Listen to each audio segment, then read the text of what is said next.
अभी हम लोग बात कर रहे थे कि मुझे अंदर से ही कॉन्फिडेंट लगे, जैसे कि हमने बात की कि अपीयर कॉन्फिडेंट होना ये अलग बात है, पर मैं अगर अंदर से ही कॉन्फिडेंट हूं तो मुझे शायद ज्यादा एफर्ट्स करने की जरूरत नहीं है कॉन्फिडेंट दिखने के लिए।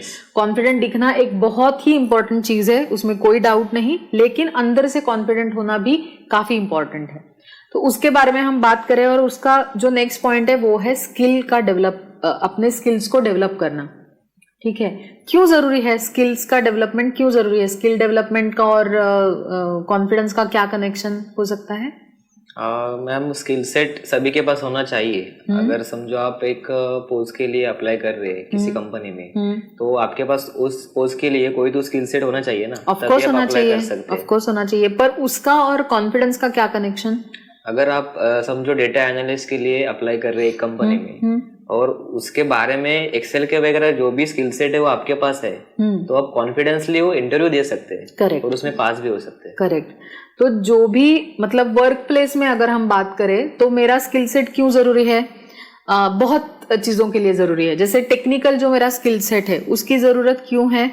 क्योंकि जैसे आपने बताया कि मुझे इंटरव्यू अगर क्लियर करना है और मुझे काम भी करना है आगे जाके, तो मेरे लिए बहुत ही इंपॉर्टेंट है कि जिस पोस्ट के लिए मैंने इंटरव्यू दिया है उसकी जो भी रिक्वायरमेंट्स है, जो कि टेक्निकल है, मुझे एक्सेल का अच्छी तरह से नॉलेज होना चाहिए, या अगर मैं कुछ आर्टिस्टिक टीम में अप्लाई करी हूँ तो मुझे सिर्फ ऐसा नहीं है कि मेरा फाइन आर्ट अच्छा है, वो सही नहीं होगा, मुझे ग्राफिक डिजाइनिंग भी आना चाहिए, शायद मुझे कैमरा का ऑपरेट करना भी अच्छी तरह से आना चाहिए, वीडियो एडिटिंग भी शायद आना चाहिए। काफी सारी चीजें हैं जो कि अलाइड है उसको, वो फील्ड के या फिर वो जो पोस्ट है उसके जो अलाइड स्किल्स है वो भी मुझे आने चाहिए, राइट। और अगर वो मुझे आते हो तो मैं बात कर सकती हूँ कॉन्फिडेंटली कि कोई भी प्रोजेक्ट हो तो मैं बता सकती हूँ कि हाँ मैं इसमें पार्टिसिपेट कर सकती हूँ, राइट। तो टेक्निकल स्किल्स होना भी बहुत जरूरी है, और at the same time skills की जब हम बात करें तो सॉफ्ट स्किल होना भी बहुत जरूरी है। जो कि काफी सारी सॉफ्ट स्किल हम लोग काफी दिनों से देख रहे हैं, राइट। सॉफ्ट स्किल होना क्यों जरूरी है? क्योंकि टेक्निकल नॉलेज जो होने वाले काफी लोग होते हैं, जैसे कि हम हमारा क्लास ले लेते हैं, ठीक है, तो क्लास में अराउंड 40-50 बच्चे रहते हैं। कॉलेज का एक अगर डिवीजन आप लो तो उसमें अगर 40-50 बच्चे हैं तो वो सब पास होने ही वाले हैं, ग्रेजुएट सब लोग होने वाले हैं, पर उसमें से कुछ ही लोग हैं जो जॉब उनको ऑफर होगा और वो जॉब करने लगेंगे इमीडिएटली, ठीक है। तो उसके लिए क्या जरूरी है? मेरी जो सॉफ्ट स्किल्स है, मतलब मैं टीम में कैसे काम करती हूँ, मेरा कम्युनिकेशन कैसा है, क्या मैं हर एक टाइप के व्यक्ति से बात कर सकती हूँ, मेरा सेल्फ एस्टीम कितना है, मैं खुद को किस नजर से देखती हूँ, मेरा प्रॉब्लम सॉल्विंग स्किल कैसा है। तो ये सब जो स्किल्स है वो भी काफी इंपॉर्टेंट है, ठीक है। तो जब हम कॉन्फिडेंस की बात करते हैं तो अगर मुझे मालूम है कि जो काम मुझे करना है, मुझे पता है कि वो किस तरह करना है, वो काम और उसके जो आजू बाजू वाले भी काम है वो सबके बारे में भी मुझे थोड़ा थोड़ा नॉलेज है जरूर, या फिर थोड़ा ज्यादा नॉलेज भी है, तो अगर ये मुझे पता होगा तो नेचुरली मुझे कॉन्फिडेंट लगेगा कि मैं ये कर सकती हूँ, कोई भी चैलेंज हो, कोई भी काम हो, मैं ये कर सकती हूँ, राइट। तो उसके लिए हमें हमेशा हमारी जो स्किल्स है वो होन करते रहना चाहिए, उसको डेवलप करते रहना चाहिए, नए नए स्किल्स सीखने चाहिए। जो मैंने डिग्री में सीखा अगर मैं वही आज तक इस्तेमाल कर रही हूँ तो वो सही बात नहीं है। क्या मैंने मेरे कुछ और कोर्सेज किए, क्या मैंने मेरा नॉलेज अपडेट करने की कोशिश की, मैंने कुछ अलग स्किल्स सीखे, ठीक है, वो भी मुझे देखना बहुत जरूरी है। और जब हम लोगों को पता होता है कि मेरा नॉलेज जो है वो अप टू डेट है, मेरा स्किल्स में अप टू डेट हूँ मेरे स्किल सेट में, तो मैं काफी कॉन्फिडेंट फील करती हूँ डेफिनेटली, क्योंकि मुझे कोई दिक्कत ही नहीं है, कुछ भी आ जाए चैलेंज में वो चैलेंज पार करके आगे जाने वाली हूँ, राइट। नेक्स्ट जो पार्ट है वो भी बहुत इंपॉर्टेंट है, क्योंकि अगर मैं स्ट्रेस में हूँ तो मैं कॉन्फिडेंट फील नहीं करूंगी, बिल्कुल नहीं, राइट। अगर मैं स्ट्रेसफुल सिचुएशन से जा रही हूँ और मुझे लग रहा है कि ये तो मैं आगे नहीं जा सकती, ऐसा अगर मुझे लग रहा है, मैं स्टक हो गई हूँ, बीच में रुक गई हूँ, ऐसा अगर मुझे लग रहा है तो मैं आगे नहीं जा पाऊंगी, राइट। मेरा प्रोग्रेस ही नहीं होगा, मैं कॉन्फिडेंट दिखना तो बहुत दूर की बात है, राइट। तो ऐसा अगर कोई सिचुएशन हो जब मेरा माइंड यहाँ वहां जा रहा है, काफी सारी चीजों के बारे में सोच रहा है, तो अगर ऐसा हो रहा है तो फिर मेरे लिए बहुत जरूरी है कि मैं थोड़ा मेरे माइंड को एक जगह लेके आऊं, थोड़ा उसको शांत करूं और फिर आगे जाने की कोशिश करूं, क्योंकि जब तक मेरे थॉट्स यहाँ वहां भटक रहे हैं तो कैसे फोकस होंगे मेरे थॉट्स। तो मेरे थॉट्स फोकस होने के लिए या एक जगह आने के लिए, शांत मुझे होने के लिए किस चीज की जरूरत हो सकती है? आप क्या करते हो? अगर आपको आपके थॉट्स थोड़े गैदर करके शांत होना है तो आप क्या करते हो? हाँ, कभी कभी ऐसा सिचुएशन आता है कि अभी मैं क्या करूँ, तब मैं थोड़ी देर सोचती हूँ और मेडिटेशन करती हूँ। Correct, very nice. आप भी मेडिटेशन करते हो गुरुनाथ? हाँ, मैं कभी कभार करता हूँ। कभी कभी करते हैं। तो मेडिटेशन, जैसे आप बोल रहे हो कि रेगुलर जो हमारा रूटीन है उसका पार्ट होना बहुत जरूरी है। मेडिटेशन का मतलब किसी भी आपका रिलीजियस या फिर कोई भी आपका जो श्रद्धा जो आपकी होती है उससे उसका कोई ताल्लुक नहीं है।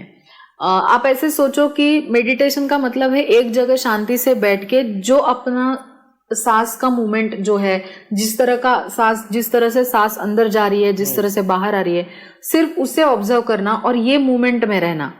ठीक है, ये मूवमेंट में मुझे क्या क्या फील हो रहा है उसके बारे में शायद मैं सोच सकती हूँ। गाइडेड मेडिटेशन के काफी सारे वीडियोस, ऑडियोज हमें यूट्यूब पे फ्रीली अवेलेबल मिलते हैं, वहां उसका इस्तेमाल हम कर सकते हैं। तो अगर हम लोग ये चीजें करेंगे, मेडिटेशन करेंगे, तो हमें थोड़ा शांत होने के लिए मदद मिल सकती है, राइट। और हम लोग जितना शांत होंगे, जितना मेरा माइंड पीसफुल काम रहेगा, उतना मेरा जो डिसीजन मेकिंग है, प्रॉब्लम सॉल्विंग स्किल्स है, वो काफी अच्छे होंगे। क्योंकि मैं स्ट्रेस में नहीं हूं कि मैं कर सकती हूँ कि नहीं, मैं करूँ कि नहीं, कैसे करूँ। ये जो थॉट्स है वो मेरे दिमाग में आ ही नहीं रहे। मैं क्या सोच रही हूँ कि ठीक है, ये सिचुएशन आई है, आगे कैसे जाना है, क्या क्या ऑप्शंस अवेलेबल है, ये अगर मुझे सोचना है तो मेरा माइंड पीसफुल होना काफी जरूरी है। और उसके लिए काफी अलग अलग टूल्स और टेक्निक्स इस्तेमाल कर सकते हैं। उसमें से एक है मेडिटेशन, जैसे कि डायरी लिखना हो सकता है जिससे हम लोग काम हो सकते हैं। जो भी है सिस्टम से वेंट आउट चीजें होना जरूरी होता है, तो उसका भी इस्तेमाल हम लोग कर सकते हैं।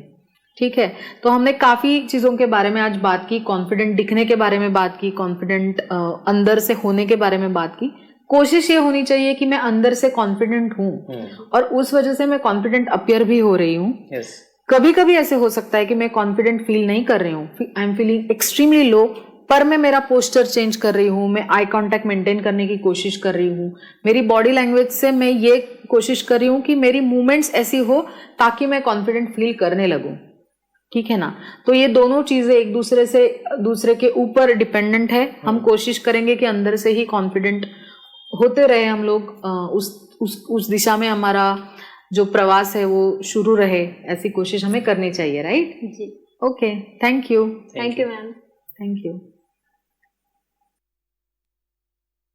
तो जब हम लोग इफेक्टिवली काम करने की बात करते हैं या बीइंग इफेक्टिव के बारे में बात करते हैं, तो पहली चीज है प्लानिंग में ही एक इंपॉर्टेंट चीज है जो आप करेक्टली बता रही थी कि चेकलिस्ट आप बनाते हो। जब हम लोग टू डू लिस्ट बनाते हैं तो एक चीज ध्यान में रखना बहुत जरूरी है, और वो चीज है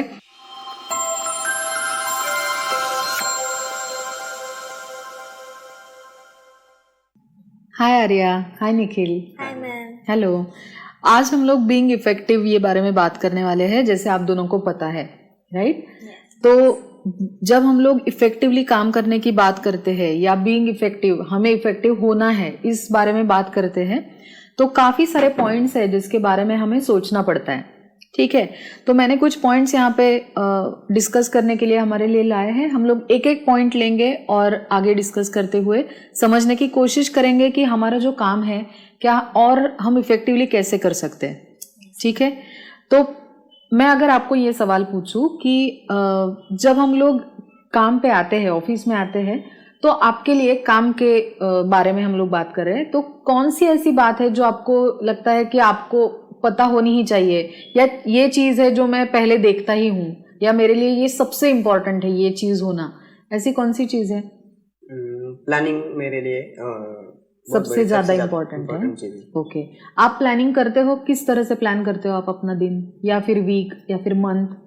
मैं हर संडे को नेक्स्ट वीक के बारे में प्लान करता हूँ कि उस वीक में क्या करना है, मुझे कितने समय में करना है, इसका मैं प्रॉपर प्लानिंग करता हूँ। Very nice. आप आर्या क्या करते हो? सेम है, मैं भी एक दिन पहले ही डे का प्लान बना कर रखती हूँ। Okay. तो फिर दूसरे दिन मैं चेकलिस्ट करती हूँ, तो वो इजी आसान हो जाता है। ओके, तो पहले हम लोग प्लानिंग के बारे में बात करें। आप जो पॉइंट बता रहे हो वो काफी इंपॉर्टेंट पॉइंट है, जिसे हम लोग चेकलिस्ट या टू डू लिस्ट बोल सकते हैं। पर हम लोग पहले थोड़ा प्लानिंग को इलेबोरेट करके बात करते हैं। जब हम लोग प्लान करते हैं कि जैसे आपने बताया कि मैं संडे को प्लान करता हूं कि मुझे पूरे वीक में क्या करना है। कुछ लोग जो है होते हैं वो पूरे मंथ का प्लानिंग करते हैं, 6 महीने का प्लानिंग करते हैं। जब हमारे कुछ गोल्स सेट हुए रहते हैं, हमें पता रहता है कि हमें क्या अचीव करना है, मुझे क्या कौन सी चीजें हैं जो मुझे अचीव करनी है, ये अगर मुझे मालूम होता है तो मैं उस हिसाब से मेरा प्लानिंग चलता है कि मुझे क्या क्या चीजें करनी है, कौन सी चीजें करनी है, कौन से सीक्वेंस में करनी है, कब तक करनी है। ठीक है, तो जब हम लोग इफेक्टिवली काम करने की बात करते हैं या बीइंग इफेक्टिव के बारे में बात करते हैं, तो पहली चीज है ठीक तरह से प्लानिंग होना, और उसके लिए जरूरी है कि हमारे गोल सेट होना। मुझे ये पता होना चाहिए हमेशा कि मुझे क्या क्या अचीव करना है, वर्क फ्रंट पे क्या अचीव करना है, पर्सनल लाइफ में क्या अचीव करना है, सोशल लाइफ के बारे में अगर हम लोग सोचे तो मुझे क्या अचीव करना है। अगर मैं ये सब एरियाज में मुझे पता है कि मेरे गोल्स क्या है, मेरे ऑब्जेक्टिव्स क्या है, तो उस हिसाब से मेरे लिए आगे जाना आसान हो सकता है। राइट, तो पहली बात हमने बोली कि प्लानिंग करना। और आपने जैसे बोला कि सपोज कि 6 महीने का प्लानिंग या पूरे साल का प्लानिंग मैं अभी तक नहीं करता हूं, पर अगर आपने अपने गोल्स लिख लिए कि मुझे क्या क्या अचीव करना है, और उस हिसाब से अगर आपने अपना प्लानिंग शुरू किया कि सपोज आपने डिसाइड किया कि मुझे आफ्टर 6 मंथ्स मुझे कुछ ट्रिप के लिए जाना है, ठीक है, तो वो ट्रिप 8 दिन की रहेगी, 10 दिन की रहेगी, तो उसके लिए मुझे इतनी सारी अमाउंट है जो बाहर निकालनी पड़ेगी। उसके लिए मुझे जो मेरा काम है वो इस तरह से करना पड़ेगा कि मुझे किसी को थोड़ा ट्रेन करना पड़ेगा जो कि मेरे काम मतलब मेरे एब्सेंस में मेरा काम कर सके। तो इस हिसाब से हमें काफी सारी चीजों का प्लानिंग करना पड़ता है। और ये मैं कब कर सकती हूँ, जब मुझे पता है कि मुझे क्या अचीव करना है, मेरा ऑब्जेक्टिव गोल क्या है। राइट, तो पहले तो है कि गोल सेट करके उस हिसाब से अपना प्लानिंग करना। ठीक है, और प्लानिंग में ही एक इंपॉर्टेंट चीज है जो आप करेक्टली बता रही थी कि चेकलिस्ट आप बनाते हो। तो आप चेकलिस्ट बनाते हो निखिल? टू डू लिस्ट बनाते हो आप? ग्रेट। आप कब बनाते हो टू डू लिस्ट, किस तरह से बनाते हो आप? मैं एक दिन पहले रात में बनाती हूँ अगले पूरे दिन की टू डू लिस्ट। तो फिर अगले दिन जब वो चेकलिस्ट में मैं चेक करती हूँ तो आई फील हैप्पी कि I have done this work. Very nice, very nice. Nikhil, आप चेकलिस्ट बनाते हो, टू डू लिस्ट बनाते हो आप? मैं बनाता हूँ, पर मैं सुबह ऑफिस के लिए जाने से पहले घर पे बनाते हो? Okay okay, very nice. तो हर एक का अपना अपना स्टाइल होता है कि टू डू लिस्ट कब बनाते हैं। कुछ लोग बनाते भी नहीं है, पर वो थोड़ी सही बात नहीं होगी। ठीक है, अगर मुझे मेरा दिन किस तरह से जाने वाला है, मैं मेरे जो भी 8 घंटे 9 घंटे है ऑफिस में, वो मैं कैसे इस्तेमाल करने वाली हूँ, मैं क्या क्या कौन सी चीजें करने वाली हूँ, कौन से टास्क है जो मुझे पूरे करने हैं। राइट, ये अगर मुझे ठीक तरह से पता है, जैसे आपने बोला कि अ डे प्रायर, ये मुझे काफी इंटरेस्टिंग आइडिया लगा।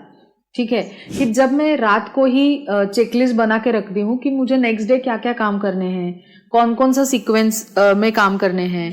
ठीक है, तो मेरे लिए आसान हो सकता है। जब हम लोग टू डू लिस्ट बनाते हैं तो एक चीज ध्यान में रखना बहुत जरूरी है, और वो चीज है कि थोड़ा बफर रखना।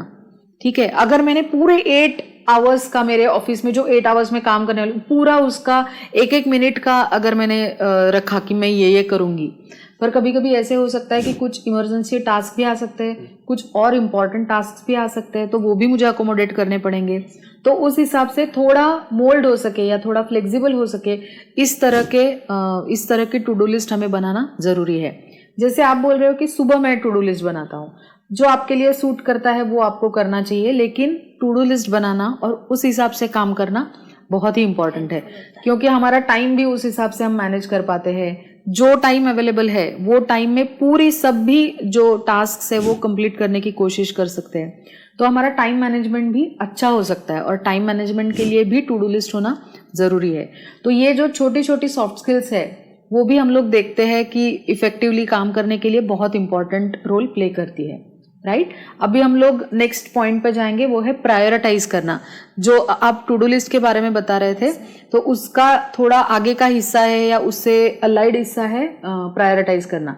अभी हम लोग उसके बारे में बात करेंगे। ठीक है,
काम जो हमारे टास्क है उसका प्रायोरिटाइज उसे करना, इसका क्या मतलब है? कौन सा काम मेरे लिए इंपॉर्टेंट है जिसका इम्पैक्ट ज्यादा है? जब हम लोग काम कर रहे हैं, अगर बीच बीच में काफी डिस्ट्रैक्शंस आ गए, बीच बीच में बहुत डिस्टर्बेंसेस आने लगे, तो क्या हमारा काम इफेक्टिवली हो सकता है?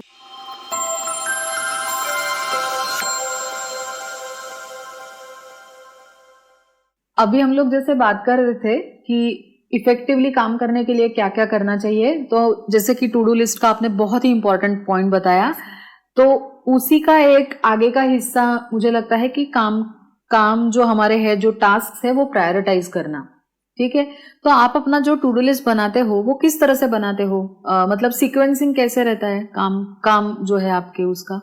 मैम सीक्वेंसिंग तो मैं मैम से डिस्कस करके बना लेती हूँ। कभी कभी बनाती हूँ, बट कभी कभी नहीं बनाती हूँ। जैसे जो काम आया वो करती हूँ, और जो काम लिखा होता है वो पेंडिंग वर्क में डालकर बाद में कर लेती हूँ। ओके, आप कैसे बनाते हो टू डू लिस्ट? मैं ABCD सीक्वेंस में मेरा सब काम लिख लेता हूँ, और उसमें जो इम्पोर्टेंट है वो पहले नंबर पे लेता हूँ। मतलब वे काम के अनुसार मैं मेरी प्रायोरिटी बनाता हूँ। Okay, wonderful. हर एक का अपना अपना स्टाइल होता है। अगेन, इसमें कुछ भी सही या गलत नहीं है, लेकिन काम जो हमारे टास्क है उसका प्रायोरिटाइज उसे करना, इसका क्या मतलब है? तो कुछ काम कभी कभी ऐसे हो सकते हैं, अगर मैंने ऐसे लिखा कि जो भी मुझे, सपोज कि आज के दिन में मुझे 10 काम है जो पूरे करने, ठीक है, वो मुझे जैसे याद आया उस तरह से मैं लिखती गई। ठीक है, कभी कभी क्या हो सकता है कि जो इम्पोर्टेंट काम है वो नीचे आ जाएगा लिस्ट में, और मेरे जो कम इम्पोर्टेंट काम है वो मैं पहले करूंगी, और जो इम्पोर्टेंट काम है शायद उसके लिए टाइम ही नहीं बचेगा, या फिर मैं उतना लेट करते बैठूंगी और मुझे ध्यान में आएगा कि अरे इसमें से काफी चीज है जो मुझे पता ही नहीं है कि कैसे करनी है, तो मुझे मेंटरिंग की जरूरत पड़ेगी या थोड़ी ट्रेनिंग की जरूरत पड़ेगी, किसी की हेल्प लेने की जरूरत पड़ेगी, तो वो मैं कैसे मैनेज करूंगी अगर मेरे पास टाइम ही नहीं बचा है? राइट। सपोज एक स्टोरी आपने सुनी होगी कि अगर आपके पास एक बड़ा जार दिया हुआ है, छोटे कुछ स्टोन्स है, उससे थोड़े छोटे स्टोन्स है, सैंड है, पानी है, और आपको बोला है कि ये आपको जार भरना है। अगर पहले आप उसमें पूरा सैंड डालोगे या पानी डालोगे, तो बाद में अगर बड़े स्टोन डालने की कोशिश करो, बड़े पत्थर डालने की कोशिश करो, तो पानी बाहर आने वाला है, राइट। पर अगर आप लोग पहले बड़े पत्थर डालोगे, ठीक है, उसके बाद थोड़े छोटे पत्थर, फिर और थोड़े छोटे पत्थर, और फिर सैंड, और उसके बाद पानी, तो ये सब कुछ अकोमोडेट हो जाएगा। यस मैम, ये आइडिया काफी अच्छा लगा कि काम प्रायोरिटाइज करना चाहिए कि कौन सा पहले इम्पोर्टेंट है वो पहले करना चाहिए। Correct, I use it. Very nice. तो जैसे आपने बताया कि चेकलिस्ट में मैं बनाती नहीं हूँ, आप बनाते हो ABCD। क्या कर सकते हैं हम लोग कि मैंने जैसे कि A कैटेगरी वाले जो टास्क है वो मुझे पहले करने, B कैटेगरी वाले टास्क उससे थोड़े कम है, जो छोटे पत्थर है, ठीक है, C category would be your sand, कि जो भी बीच में कहीं पे भी जा सकती है, और D will be your water, कि जैसे D वाले जो टास्क है वो अगर नहीं भी हो पाए तो ठीक है, आज नहीं हुए तो कल हो जाएंगे, राइट। तो उस हिसाब से अगर मैं मेरे सबसे इंपॉर्टेंट बड़े स्टोन्स का क्या मतलब है, बड़े जो पत्थर है वो है इंपॉर्टेंट काम है, राइट, जो कि मुश्किल भी हो सकते हैं कभी कभी, पर वो ही मुझे पहले करना बहुत जरूरी है। कोई ज्यादा टाइम लगता है, इसलिए पहले वो करना चाहिए। और वो बहुत इंपॉर्टेंट है क्योंकि उसका इम्पैक्ट भी आगे जाके ज्यादा पड़ने वाला है, राइट। उस हिसाब से हम लोग इम्पोर्टेंस डिसाइड करते हैं कि कौन सा काम मेरे लिए इम्पोर्टेंट है, जिसका इम्पैक्ट ज्यादा है, ठीक है, जिसका हमारे काम के ऊपर, जो हमारा टीम का जो भी कुछ डिसाइड हुआ है उसके ऊपर इम्पैक्ट ज्यादा पड़ने वाला है, राइट। तो वो काम मुझे पहले करने, उसके बाद में जो दूसरे काम है वो करने। इसका मतलब हमें हमारे जो टास्क है उसका प्रॉपर सीक्वेंस लगाना। Correct, very nice. और कभी कभी थोड़ा फ्लेक्सिबिलिटी रखना भी जरूरी है, जैसे कि कोई अर्जेंट काम आया, वो शायद कम इम्पोर्टेंट है आपके लिए इंडिविजुअली, पर फिर भी वो इम्पोर्टेंट अर्जेंट है, इस वजह से आपको करना पड़ेगा। जैसे मैम आपने कहा कि बफर टाइम, तो बफर टाइम कैसे रख सकते हैं? आप ऐसे कर सकते हो कि हाफ एन आवर दिन में ऐसे रखो कि जहां पे कोई भी टाइम का जो एलोकेशन है वो किसी भी चीज के लिए नहीं है, तो जब आपको कोई भी काम आए टास्क, तो वो हाफ एन आवर में आप अकोमोडेट कर सकते हो, राइट। अभी हम लोग नेक्स्ट पॉइंट पे जाते हैं, वो है अवॉइड डिस्ट्रैक्शंस। जब हम लोग काम कर रहे हैं, अगर बीच बीच में काफी डिस्ट्रैक्शंस आ गए, बीच बीच में बहुत डिस्टर्बेंसेस आने लगे, तो क्या हमारा काम इफेक्टिवली हो सकता है? यस, बिल्कुल नहीं हो सकता। राइट। तो क्या हो सकता है हमारे काम के बीच में जो डिस्ट्रैक्शंस होते हैं वो क्या हो सकते हैं? मैम मेरे लिए तो नोटिफिकेशंस होते हैं जो सबसे ज्यादा डिस्ट्रैक्शन होते हैं, और कॉल्स भी इम्पोर्टेंट हो सकते हैं ऑफिस के लिए, बट फिर भी मैं एक लिंक टूट जाती है ना वो काम करने की, राइट, तो वो डिस्ट्रैक्शन बहुत ज्यादा हो जाते हैं आजकल। आपको क्या लगता है? मैम मैं जब भी ऐसा टास्क कंप्लीट कर रहा होता हूँ, मैं मेरे पूरे तन मन धन से वो काम कर रहा होता हूँ, पर जब भी व्हाट्सएप के मैसेजेस होते हैं, अदर सोशल मीडिया मैसेज होते हैं, वो जब पढ़ते हैं ना तो ध्यान भटक जाता है पूरा, इसलिए वो बहुत बड़ा डिस्टर्ब होता है। राइट, जैसे कि आप दोनों ने बताया कि जो कंसंट्रेशन है काम का वो डिस्टर्ब हो जाता है डेफिनेटली। आजकल के जमाने में हम लोग ये देख सकते हैं कि सोशल मीडिया का इतना ज्यादा इन्फ्लुएंस हम लोगों पे है कि उसके नोटिफिकेशन हर एक को देखना है इमीडिएटली, नोटिफिकेशन जब आता है तो हमें जितने डिस्ट्रैक्शंस पॉसिबल है उतने डिस्ट्रैक्शंस कम करने हैं, राइट। सब कुछ तो कम नहीं कर सकते, अगर मुझे फोन आए तो मुझे देखना तो पड़ेगा कि फोन किसका है, शायद कुछ इंपॉर्टेंट कॉल हो, राइट। तो मुझे देखना तो जरूरी है, लेकिन हमें कोशिश ये करनी चाहिए कि ये जो डिस्ट्रैक्शंस है वो कम से कम हो हमारे लाइफ में, और वर्क प्लेस में तो डेफिनेटली कम हो, ठीक है। तो मैम कैसे हो सकते हो डिस्ट्रैक्शंस कम, क्योंकि बहुत मुश्किल काम है, बहुत मुश्किल काम है, मैं समझ सकती हूँ। कोशिश क्या करनी है कि मुझे हर एक नोटिफिकेशन देखना जरूरी नहीं है, ठीक है। तो मैं ये सोच सकती हूँ कि मैं every 2 hours I check my mobile, मैं बीच में मोबाइल चेक ही नहीं करूंगी, ठीक है।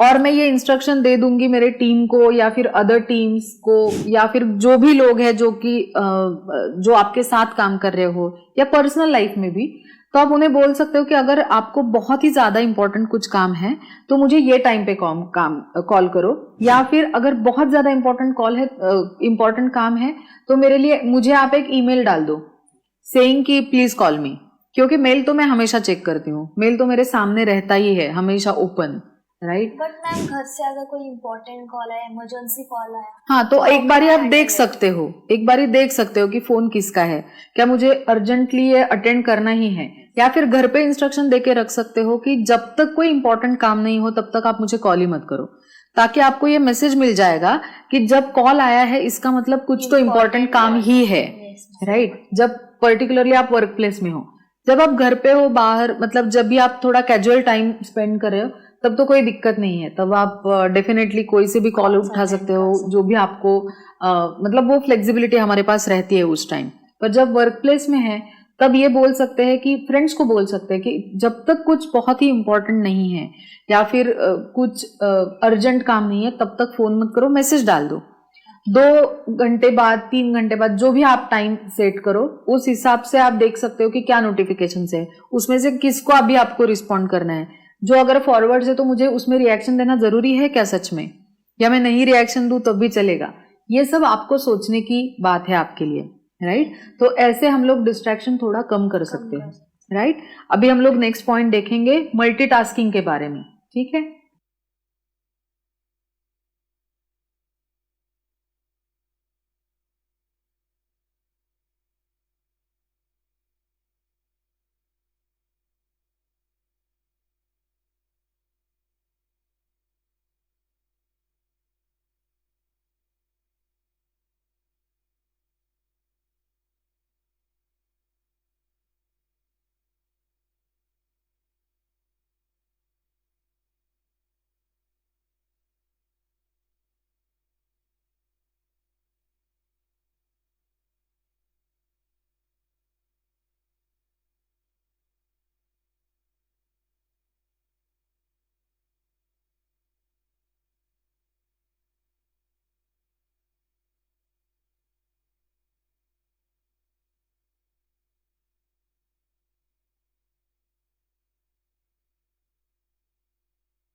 एक साथ काफी सारी चीजें करना, एक साथ बहुत सारे काम करना, क्या ये करना जरूरी है, अच्छा है, बुरा है? आपको क्या लगता है? प्लानिंग जो हमने की है, जो गोल सेट किए हैं, तो उसका जो प्रोग्रेस है, चेकलिस्ट जो बनाया है, उसका प्रोग्रेस चेक करते रहना चाहिए। क्या आप अपना प्रोग्रेस चेक करते हो?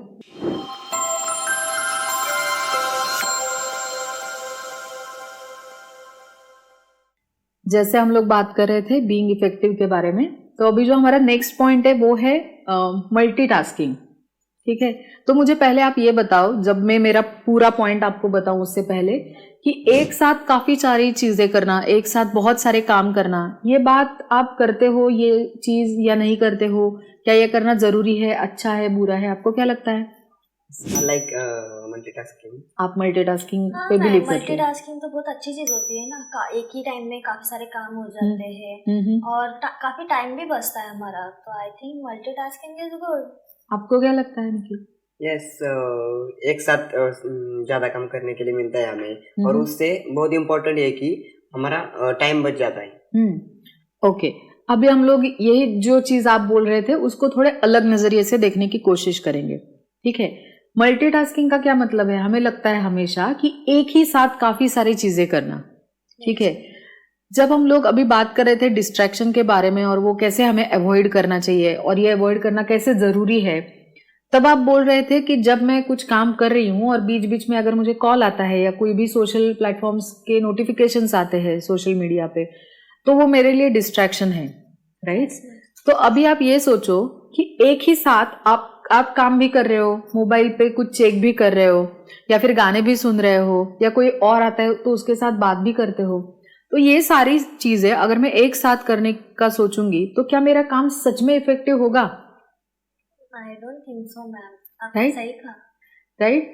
तो हमें हमेशा ऐसे लगता है या हमेशा ऐसे बोला जाता है कि मल्टीटास्किंग करना चाहिए, एक साथ काफी सारी चीजें, तो इसका ये थोड़ा मिस इंटरप्रेटेड वर्ड है। ठीक है, मल्टीटास्किंग का ये मतलब नहीं है कि मुझे अब भी सब काम एक ही टाइम पे करने हैं। अगर मैं एक ही टाइम पे सब काम करने का सोचूंगी, सपोज कि मैं ड्राइव कर रही हूँ और मैं एक मीटिंग भी अटेंड कर रही हूँ ड्यूरिंग ड्राइव, और मैं ही ड्राइव कर रही हूँ खुद, मेरा व्हीकल, और मैं मीटिंग भी अटेंड कर रही हूँ, तो लगने को तो किसी को लगेगा कि अरे आते टाइम तो टाइम वेस्ट नहीं हुआ और वो आधा पौना घंटा जो है वो इस्तेमाल किया गया मीटिंग के लिए। पर क्या ये सही है? उनकी मीटिंग भी ठीक से नहीं हुई और वो ड्राइव पे भी ठीक से ध्यान सेफ्टी का सेफ्टी इश्यूज हो गया, राइट? तो एक ही टाइम पे सब चीजें करने की जरूरत एक्चुअली में नहीं होती है। कोशिश ये करनी चाहिए कि हम लोग हमारा टाइम का जो टाइम मैनेजमेंट जो है वो इस तरह से करें कि हम लोग हमारा जो दिन है, दिन के जो काम है वो ठीक से प्रायोरिटाइज कर सके। ठीक है, एक ही टाइम पे बहुत सारी चीजें करना नहीं चाहिए, और करना क्या चाहिए तो मुझे सीक्वेंस पता होना चाहिए कि मैं कौन से काम के बाद कौन सा काम करूंगी, ऐसे कौन से काम है जो मैं डेलीगेट करूंगी, मैं किसी और को बोलूंगी कि मैं मीटिंग अटेंड नहीं कर सकती हूँ अभी, कोई और मेरी जगह ये मीटिंग अटेंड करेगा, तो क्या मैं ये सब चीजें कर सकती हूँ? मुझे कोशिश ये करनी चाहिए कि एट ए टाइम सब कुछ चीजें एक ही साथ करने का नहीं सोचते हुए मैं जो चीजें हैं जो भी करनी है वो एक के बाद एक करने की कोशिश करूं। ठीक है, तो मल्टीटास्किंग का जो एक मिस इंटरप्रिटेशन हमारा है कि एक ही साथ सब कुछ करना है, वो नहीं करते हुए हमें एक के बाद एक काम करने चाहिए ताकि हमारा फोकस बना रहे जो काम हम लोग कर रहे हैं। एग्जाम्पल भी है, राइट, बताओ आप। परसों मैं एक्चुअली एडिटिंग कर रही थी और एक्चुअली मैं कॉल भी अटेंड कर रही थी, एक इम्पोर्टेंट कॉल था और मैं वो एडिटिंग मतलब कॉल अटेंड करते करते एडिटिंग कर रही थी, प्लस एक्सेल शीट भी ये अपलोड करके अपडेट कर रही थी। तो इतना अलग अलग चीजें हो गई सब की मीटिंग पे, मतलब कॉल भी ठीक से अटेंड नहीं हुआ और एडिटिंग भी ठीक से नहीं हो गई, वो मेरा यही डिलीट हो गया। Oh okay. हाँ, और शीट भी ठीक से अपडेट नहीं हो गई, शीट भी हैंग होने लग गई। मल्टीटास्किंग से मुझे इतना फायदा भी नहीं हुआ, राइट। और बहुत बार ये भी हम लोग ऑब्जर्व करते हैं कि जब हम लोग एक ही साथ, जैसे आप 3 काम कर रहे थे, वो बहुत क्लासिक एग्जाम्पल है, राइट निखिल? तो ये जो एग्जाम्पल इन्होंने दिया, तो हम लोग ये बात करते हैं अभी कि यहाँ पे एक एट ए टाइम 3 काम करने की जगह और तीनों टास्क को जितना टाइम एक्चुअल में लगना चाहिए था, एक्सेल शीट अपडेट करना ये शायद 2-3 मिनट का काम था या 5 मिनट का काम था, कॉल अटेंड करना 10-15 मिनट का काम, जो भी कितना क्रूशल मीटिंग है उस हिसाब से रहा होगा। एडिटिंग करना ये एक अलग ही बड़ा टास्क है। तो आप क्या कर सकती थी? तो अगर आपको लगा कि एक्सेल शीट का डिपेंडेंसी है, कोई और भी उसके ऊपर काम कर रहा है एक्सेल शीट पे, तो मुझे वो शायद मेरे लिए इंपॉर्टेंट नहीं है पर किसी और के लिए है, तो आप पहले वो एक्सेल शीट कर देती 5 मिनट में। उसके बाद अगर कॉल आप पोस्टपोन कर सकती थी कि ये कॉल अभी नहीं लेते हुए क्या मैं आपसे आधे घंटे में बात कर सकती हूँ, वो अगर आप कर पाती तो वो थोड़ा ज्यादा सही होता और फिर एडिटिंग पे आप फोकस कर पाती। बाद में मुझे रिग्रेट हुआ वो चीज का, राइट, कि इतना सारा केओस हो गया तो उससे अच्छा ही था कि मैं एक ही चीज पे फोकस करूं। मेरे बारे में भी कल ऐसा हुआ। कल इंडिया का क्रिकेट का मैच चल रहा था और मैं देख रहा था और मैं चाय बनाने के लिए मैं चाय बना रहा था। हाँ, चाय बना रहा था। तभी मैच देखते देखते चाय बना रहा था, इसलिए मैं उसमें शक्कर डालना ही भूल गया। अरे ओके, इसलिए मुझे सही बात है, वेरी नाइस। आपने एक बहुत ही करेक्ट एग्जांपल दिया, जो पर्सनल लाइफ में भी ऐसे होता है कि एट ए टाइम सब कुछ अगर हम लोग करने के लिए जाए तो थोड़ी दिक्कत हो सकती है। हमारा नेक्स्ट जो पॉइंट है वो है हमारा जो प्रोग्रेस है वो हमें चेक करते रहना चाहिए। ठीक है, जो भी प्लानिंग हमने की है, जो हम शुरू में बात किए थे पहला पॉइंट, कि प्लानिंग जो हमने की है, जो गोल सेट किए हैं, तो उसका जो प्रोग्रेस है, चेकलिस्ट जो बनाया है, उसका प्रोग्रेस चेक करते रहना चाहिए। क्या आप अपना प्रोग्रेस चेक करते हो? Yes ma'am, I believe in it. जैसे मैंने कहा कि मैं चेकलिस्ट बनाती हूँ, तो वो चेकलिस्ट में जैसे जैसे काम हो गया ना, तो मैं चेकलिस्ट पे टिक करते जाती हूँ। तो फर्स्ट, फिर मैं सेकेंड हाफ में देखती हूँ कि मेरे फर्स्ट हाफ में कितने काम हो चुके हैं। Very nice. तो उसकी वजह से मुझे काफी अच्छा भी लगता है कि इतने काम हो गए, और अगर मुझे कुछ ऐड ऑन करना होगा तो मैं उसमें ऐड ऑन भी कर सकती हो। Very nice.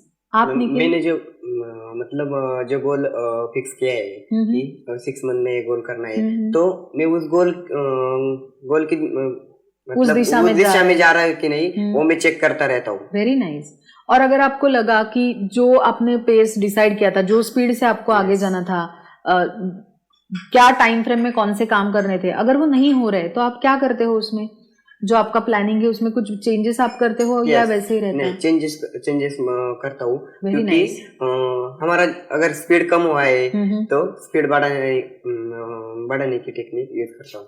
Okay, very nice. Progress check करना, इसका मतलब क्या है? तो जो भी हमने काम डिसाइड किए थे वो उसी तरीके से हो रहे हैं क्या, जैसे हमने डिसाइड किया था, वो हमें देखना है पहली बात।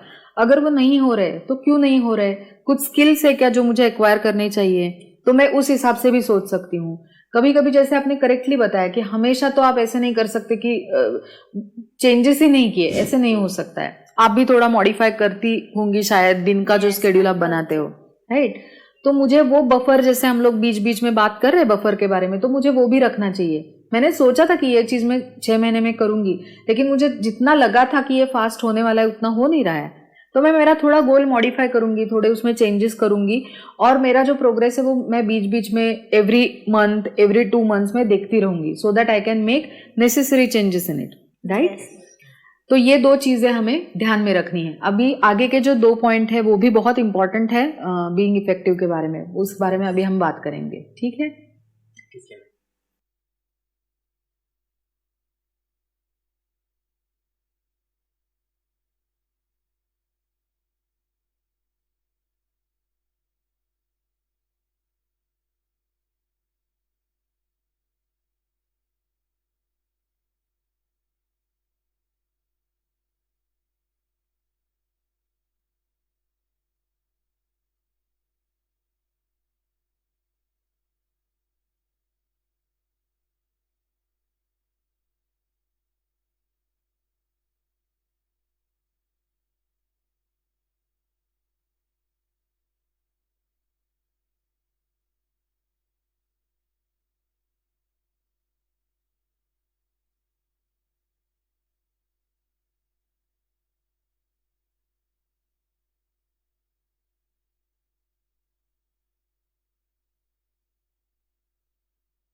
जैसे हम लोग अभी बात कर रहे थे बीइंग इफेक्टिव के बारे में, तो उसमें जो नेक्स्ट पॉइंट हमारा है वो है हमारा एटीट्यूड। और एटीट्यूड के मतलब जैसे कि हमारा एटीट्यूड किस तरह से है उसकी वजह से जो जैसे हमारा कम्युनिकेशन होता है, तो गुड एटीट्यूड एंड कम्युनिकेशन ये हमारा पॉइंट है, ठीक है। तो आप मुझे ये बताइए निखिल कि हम लोग कम्युनिकेशन के बारे में अगर बात करें तो हम लोग वर्क प्लेस में अगर बोलेंगे तो किन किन के साथ हमारा कम्युनिकेशन होता है? मैम मेरे जो टीम मेट्स है ना, उनके साथ, जो एम्प्लॉइज है, जो मैनेजर है, उनके साथ ज्यादातर कम्युनिकेशन होता है। ओके, आपको क्या लगता है? पर्सनल भी आप बोल सकते हो। मैम मेरी फैमिली के साथ कम्युनिकेशन होता है, मेरे फ्रेंड्स के साथ, मेरे नेबर्स के साथ, शॉपकीपर्स के साथ, या रैंडम कोई ऐसे लोगों के साथ भी, बस से अगर आप आ रहे हो, राइट, रैंडम पीपल के साथ भी कम्युनिकेशन होता ही है, किसी के भी साथ हो सकता है, किसी के भी साथ होता है। तो हम लोग बीइंग इफेक्टिव के बारे में बात करें, उसका और कम्युनिकेशन का क्या ताल्लुक है वो देखने की कोशिश कर रहे हैं, ठीक है। तो आप मुझे ये बताइए कि जैसे कि आपने वर्क प्लेस में काफी इंपॉर्टेंट चीजें बताई कि टीम मेंबर्स के साथ होता है, पर सिर्फ टीम मेंबर्स के साथ भी नहीं होता है, दूसरे टीम के साथ, लोगों के साथ होता है, कभी कभी आपके जो सीनियर है उनके साथ होता है, मैनेजर्स के साथ होता है। आपका प्रोफाइल अगर डिमांड नहीं कर रहा है, लेकिन कुछ लोगों को क्लाइंट के साथ भी डायरेक्टली कम्युनिकेट करना पड़ता है, राइट। तो काफी लोगों के साथ हम बातचीत करते हैं, तो क्या बातचीत का जो तरीका है वो सेम ही रहता है या वो चेंज हो जाता है? नहीं, चेंज हो जाता है, क्योंकि जब हम हमारे टीममेट्स के साथ बात करते हैं तो एकदम फ्रेंडली बात करते हैं, पर जब हम सीनियर या मैनेजर लोगों के साथ सामने जब जाते हैं ना, तब थोड़ा सा केयरफुल बोलते हैं, थोड़ा ज्यादा रिस्पेक्टफुल रहते हैं, थोड़ा केयरफुल रहते हैं। ओके। बट मैम मुझे तो ये टॉपिक मतलब इसकी बात सही है, बट मेरे हिसाब से हमें तो सबके साथ सेम बिहेव करना चाहिए, सब किसी में भेदभाव तो नहीं करना चाहिए ना, सबके साथ सेम बिहेव करना चाहिए। ओके, आपको क्या लगता है निखिल? नहीं मैम, जैसे जैसे हम अगर हम किसी क्लाइंट के साथ बात कर रहे हैं तो हमें केयरफुल बोलना चाहिए और एक रिस्पेक्टिव बोलना चाहिए। और जब हम फ्रेंड्स के साथ होते हैं, मतलब हमारे टीम मेंबर्स के साथ होते हैं, तो हमें से एकदम हैप्पीली जो थोड़ा रिलैक्स करके बात करते हैं, पर वैसे बात हम हमारे सीनियर लोगों के सामने नहीं बात कर सकते। ओके। आर्या, जो पॉइंट आप बता रहे हो ये तो सही है कि हमें सबके साथ अच्छे से बिहेव करना चाहिए, सबके साथ रिस्पेक्टफुली बिहेव करना चाहिए, ये बहुत ही इंपॉर्टेंट पॉइंट है और हमें वैसा ही करना चाहिए, there is no doubt about it. पर निखिल शायद ये कहने की कोशिश कर रहा है कि जब हम लोग किसके साथ बात करें, जैसे कि आप अपने फ्रेंड्स के साथ बात करते हो तो ज्यादा कैजुअली बात हो सकती है, हंसी मजाक में बात हो सकती है, आप अपने फ्रेंड्स को चिढ़ा सकते हो, पर क्या अपने मैनेजर को चिढ़ा सकते हो? Definitely no, right. और ये बिल्कुल सही भी नहीं होगा। तो हम लोग टीम मेंबर्स जिनके साथ हमारा काफी फ्रेंडली इक्वेशन होता है, तो उनके साथ थोड़ा कैजुअली, थोड़ा लाइटली ऐसे बात हो सकती है, थोड़ा हंसी मजाक हो सकता है। मैनेजर्स जो है, जो सीनियर एम्प्लॉयज है, उनके साथ भी हंसी मजाक में बात हो सकती है, लेकिन यू हैव टू बी थोड़ा extra careful and extra respectful towards them, ठीक है। और उनके पास शायद इतना टाइम भी नहीं हो, राइट, तो आप काफी ऐसे मजाक में या फिर काफी कैजुअली बात भी नहीं कर सकते, उनको भी पसंद नहीं आएगा, राइट, बात की नहीं, करेक्ट, वेरी गुड। और जैसे अभी आप क्लाइंट के साथ बात कर रहे हो तो रिस्पेक्टफुल रहना जरूरी है, केयरफुली बात करना जरूरी है। You have to be extremely strategic when you are discussing anything with the client, right. जब भी आप क्लाइंट के साथ बात कर रहे हो तो कुछ चीजें हैं जो आपको डिस्क्लोज नहीं करनी है, कुछ पॉलिसीज है, कुछ चीजें जो आपने एग्रीमेंट के बारे में सोचे, करेक्ट, सोच समझ कर ही बात करनी चाहिए। तो ये जो बोलने की कोशिश कर रहा है निखिल, वो है कि हम किसके साथ बात कर रहे हैं उस हिसाब से हमें हमारा जो स्टाइल है वो मोल्ड करना चाहिए, वो चेंज करना चाहिए। और हम लोग ये कितना इफेक्टिवली कर पाते हैं उससे हमारा जो ओवरऑल काम का जो इफेक्टिवनेस है वो बढ़ेगा या कम होगा। अगर मुझे समझ में नहीं आ रहा है कि मैं सीनियर से बात कैसे करूं और मैं स्ट्रगल ही कर रही हूं, या फिर मुझे ये भी नहीं समझ आ रहा है कि मुझे फीडबैक कैसे देना चाहिए, कैसे लेना चाहिए, तो मैं स्ट्रगल ही करते बैठूंगी। अगर मैं मैनेजर हूं, मुझे टीम मेंबर को फीडबैक देना है और मुझे पता ही नहीं कैसे देना है, तो मैं स्ट्रगल करते रहूंगी कि अरे क्या बताऊं, कैसे बताऊं कि नहीं बताऊं, राइट। तो इफेक्टिव कम्युनिकेशन काफी इंपॉर्टेंट चीज है। और उससे ही जो बहुत ही क्लोज टॉपिक है वो है हमारा एटीट्यूड कैसे है। ओके मेरा ओवरऑल एटीट्यूड पॉजिटिवली चीज़ों को देखने का है या मैं पॉजिटिवली नहीं देखती हूँ, फिर मेरा अगर एटीट्यूड पॉजिटिव है तो मेरा बात करने का तरीका भी नेचुरली पॉजिटिव होगा। एटीट्यूड थोड़ा निगेटिव है तो मैं बातचीत भी उसी तरह करूंगी, क्या कुछ भी नहीं हो रहा है, नहीं होने वाला है, अभी तो मुझे छोड़ना ही है, इस तरह से बात करूंगी। थिंकिंग नेगेटिव होगी तो एक्शंस भी negative. Correct, very nice, very good, है ना। तो इसलिए हमारा एटीट्यूड इन कम्युनिकेशन बहुत ही अच्छा और पॉजिटिव होना जरूरी है। सिचुएशन के हिसाब से हमें कम्युनिकेशन में चेंजेस करना भी जरूरी है। ठीक है, अभी हमारा जो नेक्स्ट पॉइंट है वो है स्ट्रेस को कम करना, या फिर स्ट्रेस का और इफेक्टिवनेस का क्या कनेक्शन है वो हम अभी देखेंगे, राइट। तो आप मुझे बताओ कि कुछ ऐसे सिचुएशन आपने फेस की है क्या जहां पे आप बिल्कुल स्ट्रेस में थे और उस वजह से आपका काम थोड़ा सफर हुआ, ऐसा कुछ आपको याद है? या फिर ऐसे कुछ स्ट्रेस से ज्यादा प्रॉब्लम नहीं होता और स्ट्रेस से काफी अच्छा ही काम होता है, ऐसे आपको क्या लगता है? मैम स्ट्रेस एक्चुअली मैं अभी न्यू टीम में ज्वाइन हुई हूँ और मुझे कुछ नहीं पता था कि क्या होता है, कैसे होता है, और बीच में शूट्स भी चल रहे थे तो बहुत हेक्टिक हो गया था मेरा स्केड्यूल। और मैं बहुत स्ट्रेस लेने लगी थी, तो कोई चीज मेरी ठीक से नहीं हो पा रही थी, ये भी नहीं वो भी नहीं, कोई चीज प्रॉपरली परफेक्टली नहीं हो पा रही थी। मुझे चाहिए था कि सब परफेक्ट हो, परफेक्ट ही होना चाहिए, इम्परफेक्ट होगा तो मेरी इंप्रेशन डाउन होगी। I was so stressed, but फिर मैम ने मुझे बैठकर, मैंने मैम से बताया कि मैम नहीं हो रहा है, क्यों चीज़ परफेक्टली नहीं हो रही है, I am sorry and all. तो मैम ने मुझे बैठ के पहले समझाया कि आप स्ट्रेस मत लो, स्ट्रेस की वजह से चीज़ें खराब हो सकती है, चीज़ें खराब ही होती है। मैम ने कहा it's okay, things are not perfect, और हमेशा थिंग्स परफेक्ट नहीं होती है, इट्स ओके। तो फिर मैम ने मुझे समझाया तो मैं थोड़ा ठीक से रिलैक्स हो गई। ओके, स्ट्रेस बहुत काम खराब कर सकता है। राइट, निखिल आपको कुछ बोलना है मैम इस बारे में? जब मेरी ज्वाइनिंग थी ना तब मुझे एकदम स्ट्रेस था कि हमें सब कुछ मालूम होगा कि नहीं। पर जब यहाँ पे आया ना तब स्ट्रेस लेके आया था, पर जब हमारे टीम मेंबर से सर है, उन्होंने एकदम मेरा स्ट्रेस ही दूर कर दिया। ऐसा क्या कुछ नहीं, क्योंकि उन्होंने सब चीजें एकदम अच्छे से हमें बताई और काम कैसा लोड नहीं लेना चाहिए, मतलब स्ट्रेस फ्री होने के लिए उन्होंने बहुत हेल्प की। Very nice. तो जब हम लोग स्ट्रेस में होते हैं, आपने जो करेक्ट एग्जाम्पल इन्होंने दिया कि जब मैं स्ट्रेस में होती हूँ तो काम ठीक से तो नहीं हो पा रहा है, कुछ ना कुछ गलतियां हो रही है, जो मेरा एक्सपेक्टेशन है इतना अच्छा तो काम होना ही चाहिए उतना भी नहीं हो पा रहा है, परफेक्शन तो दूर की बात है, राइट।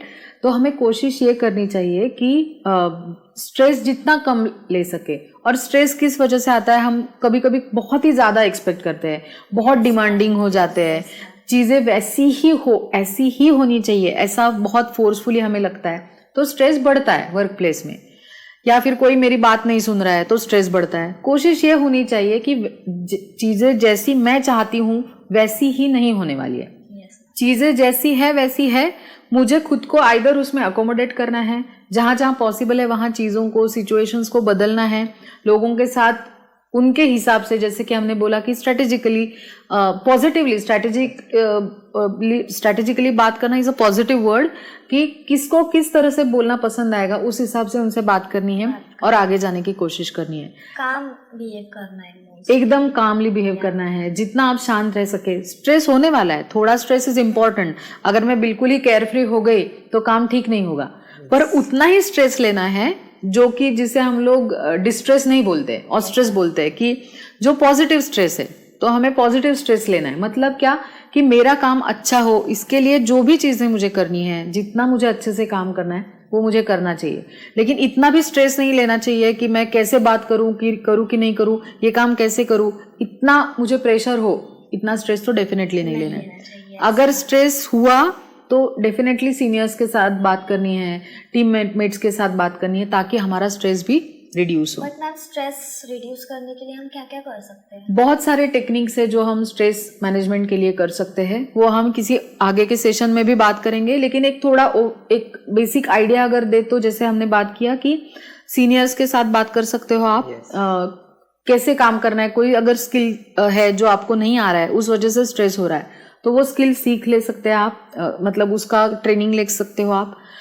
खुद के बॉडी को और माइंड को रिलैक्स करने के लिए मेडिटेशन कर सकते हैं हम लोग, है ना, डेली एक्सरसाइज कर सकते हैं, वॉक ले सकते हैं, म्यूजिक सुन सकते हैं, थोड़ा काम और लाइट म्यूजिक सुन सकते हैं, राइट। रनिंग करना, जैसे कि जितने ज्यादा मूवमेंट्स होते हैं उतना स्ट्रेस हमारा कम होने लगता है। And a break is needed ना, of course break is needed, of course break is needed, है ना। तो बहुत सारे टेक्निक्स है जिससे हम स्ट्रेस रिड्यूस कर सकते हैं और हमारा काम बहुत अच्छे से हो सकता है।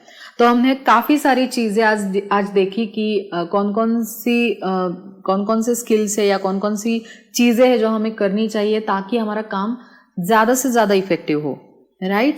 तो all the best both of you, आपको जो भी आप अपना और ज्यादा इफेक्टिव काम करने का जो प्रोसेस है उसके लिए best wishes from me. Thank you. Most welcome.